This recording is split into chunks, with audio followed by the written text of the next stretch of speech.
We have here the Six of Swords energy, but this is not something here na nakikita ko na pangmatagalan.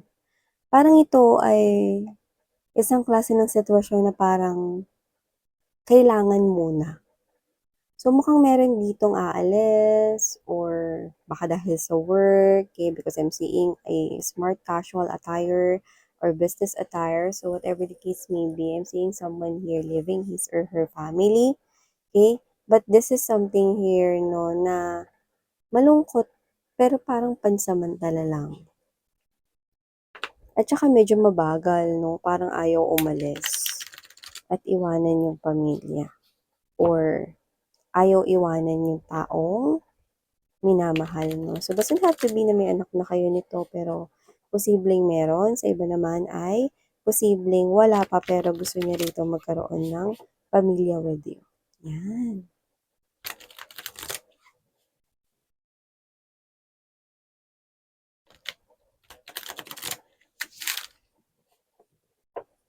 Yeah.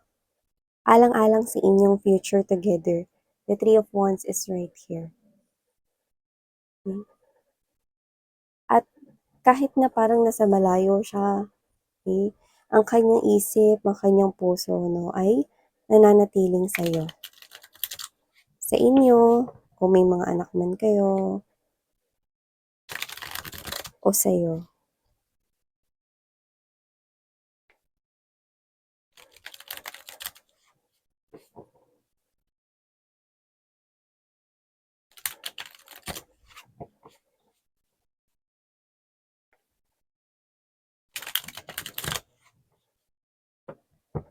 Okay. Let's see more.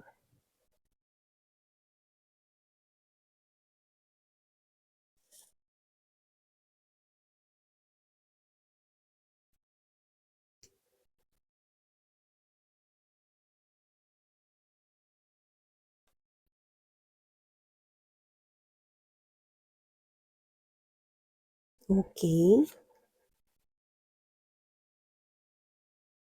Oh. I think you're already married with this person here, but doesn't have to be. But for others of you, I'm seeing marriage sa inyong dalawa, no? So, nakikita ko dito na kung kayo ay mag-boyfriend, girlfriend pa lamang, nakikita ko dito na may potential na mag-grow old kayo together. Yes, there's a strong potential right here. Yan.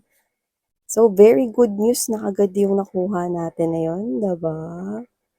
Yeah, whoever this energy is, the hangman right here and the wheel of fortune is an indication that this person here sees his or her future with you. Yan. Ang bongga, guys. Oh.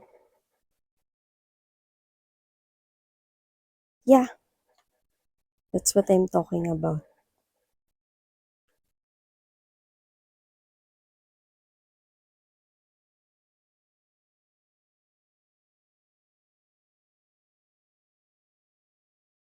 Okay. So, hi and hello there, collective. Thank you so much for always staying here with me in this channel. And of course, no, by the way, wala tayo ditong gender, babae, lalaki, LGBT, lahat kayo welcome. You can flip roles if you want, and at the end of the day, you always have your free will. At syempre, timeless din po ito. Pwedeng nangyari na, pwedeng nangyayari sa kasalukuyan, at pwedeng hindi pa, at isang prediction sa inyong future. So, wala po tayo ritong time period at age, okay?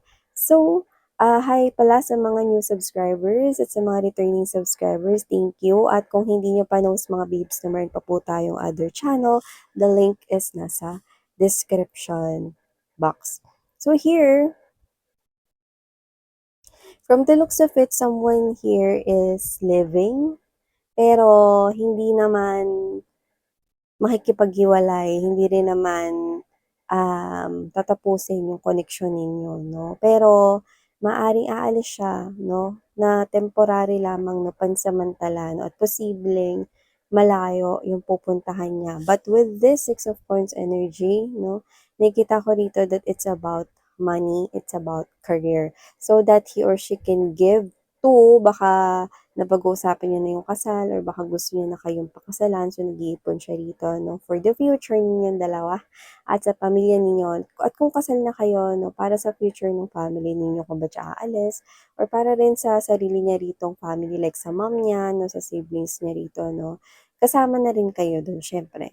So nakikita ko rito that it's about work, it's about money, it's about negosyo or business right here 'no. So yun yung dahilan kung ba't siya pansamantalang aalis rito 'no. So nakikita ko rito 'no, na habang papalapit ng papalapit yung days ng kanyang pag-alis 'no. Yung iba nga parang feeling ninyo kakarating nga lang ng partner ko, miss yan, eh, pero aalis na naman din siya.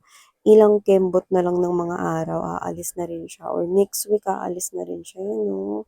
Parang kayo 'to na ayaw niyo sanang bilangin yung araw, pero kayo ito na alam niyo sa sarili ninyo na habang lumilipas yung mga days 'no, paikli ng paikli yung time na nakakasama niyo siya kasi aalis na naman siya. Siguro yung work niya may kinalaman sa dagat or baka siya ay seaman 'no, or sa cruise ship siya nagtatrabaho or baka siya ito na, working siya abroad 'no, ta's kailangan niya rin bumalik 'no, sa parang short vacation lang yung meron dito. May ganyan tayong nakikita dito. Yung iba naman posibleng first time pa lang niya itong aalis na napapahiwalay sa inyo 'no, so yun yung nakikita ko rito. So whether kasal na kayo or hindi pa, this person here is planning to settle down but he or she needs money of course 'no, at para ready na rin lahat 'no, patayo siya ng sarili ninyong house 'no, or para makapaghanda for the wedding 'no, ninyong dalawa 'no, at sa future ninyo 'no. And if this is someone here already married to you, this person here is making sure na mase-secure niya ang future ng mga kids or children ninyo 'no, or ng child ninyo 'no. So, he's going to secure not only the education or pangangailangan ng kids or ng mga bata 'no, but also making sure 'no, na yung life ninyo is, going to be yung better talaga 'no. So nakikita ko dito that this person here is someone na puwedeng galing siya sa hirap before or puwedeng alam niya kasi yung value ng pagbabanat at pagtatrabaho dito 'no, so ayaw niyang maranasan ng magiging pamilya niya in the future 'no, na yung mga pinagdanasan niya noon. So gusto niya rito na parang, iparamdam sa magiging pamilya niya in the future which is sa'yo nga 'no, 'yan, ang marangyang pamumuhay 'no. So gusto niya yung iparamdam sa'yo at sa mga magiging kids ninyo or kung may mga anak na kayo or kung may anak na kayo gusto niyo yun na iparanas sa inyo 'no. So, this person here parang pangako niya sa sarili niya 'no, na yung itatayo niya ritong family is hindi niya ipaparanas yung naranasan niya before. Siguro naranasan niya yung hardships 'no, ng bago ka kumita ng pera kailangan paghirapan mo muna 'no. So, posibleng may gano'ng mga experiences siya sa life noon-noon 'no, lalo na siguro nung parang young pa siya or bata-bata pa siya. So, nakikita ko rito na every moment counts 'no. So, when you're together with this person parang ayaw mo ng umuwi, lalo na kung mag-boyfriend-girlfriend kayo 'no, parang ayaw mo ng umuwi, gusto mo siya makasama 24/7 'no, parang everytime na matatapos yung araw, parang it's so hard for you na mag-say ng, "Oh, bukas na lang ulit." Na parang everytime you're gonna tell that bukas, parang it's some kind of you feel that hurt 'no, sa iyong heart na parang, oh, palapit ng palapit na, nauubos yung mga araw and this is you 'no, habang nauubos yung mga araw parang kahit kasama mo siya nami-miss mo na siya agad 'no. At kung asawa mo naman ito 'no, nakikita ko rito na asawa or live-in na kayo na nagsasama 'no, parang ayaw mo matulog, gusto mo lang titigan siya, yun 'no. Gusto mo lang na titigan siya rito up all night 'no, kasi alam mo aalis na naman siya, pupunta na naman siya sa malayo. Ikaw kasi yung klase ng energy rito na parang sinasabi mo sa'kin na iba kasi minsan 'pag nakakasama mo yung taong mahal mo ng personal, yung nakikita mo siya ng malapitan, yung nahahawakan mo yung kamay niya, niyayakap mo siya 'no. Alam ko, it's really, really, iba sa pakiramdam 'no, kapag nakakasama mo yung taong mahal mo ng personal. 'Di ba? Compared sa nakikita mo siya sa video call 'no or sa tawag naririnig mo yung boses niya 'no. I do see that this is you. You're already missing your person. And your person also feels sad, no? Kasi alam niya rin yan eh. Ayaw niya rin na mapahiwalay na ulit na naman sa'yo. Pero kailangan. And I do see that with the Eight of Wands energy, baka mag enjoy kayo, sinusulit ninyo yung time ninyo together, baka nagpupunta kayo literal sa mga amusement parks, baka nagra-ride kayo sa mga roller coasters and other mga fun activities there, no, or mga fun na rides. No, maaaring tinatry nyo yan, mamasyal kayo, nood sine, no, at yung iba sa inyo na posibleng tumatakas pa nga dito, no, sa parents, or nag sneak out, no, para lang mas makasama mo tong person na to, no, yan. So, I do see that this person is seeing you as the Queen of Cups energy. Alam niya na tapat ka sa kanya, sa pag-ibig mo para sa kanya at hindi siya nag-aalala. At ikaw naman, ganun ka rin sa kanya, no? So, you really do not need to bother about this person's feeling and emotions na magbabago just because malayo siya sa'yo. No, it's not. Because with the Ace of Cups energy, even though malayo siya sa'yo, palagi kanya ritong iniisip. At ang nagiging motibasyon niya rito, no, para magpatuloy dyan sa kanyang trabaho kahit na homesick siya, no, kahit na namimiss ka niya rito, no. Isang inspirasyon niya rito is yung pag-uwi niya, no, yun yung nilulook forward niya. Pag-uwi niya, no, dala niya rito, no, yung, yung goal niya, no, na makapag-ipon ng malaki, makapagpundar, no, at hindi na umalis sa tabi mo. So, nakita ko dito, no, na kahit pagod siya, kahit na nakakaramdam siya ng lungkot sa malayo, no, with the Four of Swords energy and Six of Pentacles, Ace of Cups, this person here, no, sulit yung pagod niya. Kasi every time na nakikita ka niya, kahit yung simpleng text mo lang, nakakapawi na ng pagod, no? So, lalo pag nakikita ka pa niya sa video call, diba? So, this person right here, you are his or her inspiration and you motivate him or her a lot. Every day, nakaka-survive siya dun sa malayong lugar and I do see mga banyaga right here. So, maaring ito ay sa ibang bansa for others of you and yun nga, no? Iba yung mga tao na nakakasalamuha niya there, no? And it's really something here na ang hirap mag-adjust pero ginagawa niyang mag-adapt sa lugar because kailangan for your future, for the sake of your future together, no, to secure your future or the life na gusto niya rito na ibigay or iparanas sa iyo, no, sa magiging pamilya niya sa iyo. No? And the Wheel of Fortune right here, I think luck is really into this person's side. So I do see na maisasagawa or magagawa niya yung mga goals niya rito, no, regarding this ini-envision yung future with the hangman right here together with you. So, nakita ko rito na kung may anak man kayo, na kayong dalawa, namimiss na kayo, no? And I do see na ito nga, no? With the moon card energy right here, no? Tinatago ninyo yung sadness, no? Parang as much as possible.